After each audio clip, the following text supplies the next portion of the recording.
பெங்களூர்ல கருடனை பார்த்த உடனே ராக்கி அதை கன்ஃபார்ம் பண்ணிட்டான். Here is a man who comes from that powerful place.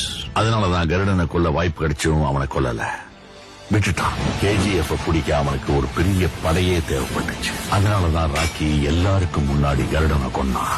பாக்குறவங்க நெஞ்சில தைரியத்தை விதைச்சு படை வீரர்களா மாத்தலாம்.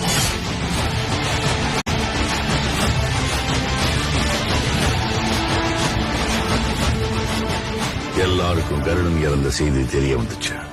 சூரியவர்தன் சொன்ன மாதிரி பிணந்தின்னி கழுகுகள் சுத்த ஆரம்பிச்சது.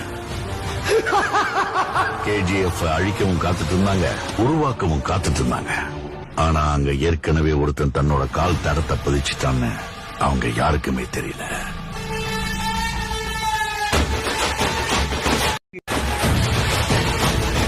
Powerful people come from powerful places. Andrews எப்போ பாம்பேய லாலிபாப் தர மாதிரி தரேன்னு சொன்னாலும் ராக்கிக்கு அந்த சமுத்திரம் கூட சின்ன குளம் மாதிரி ஆயிடுச்சு.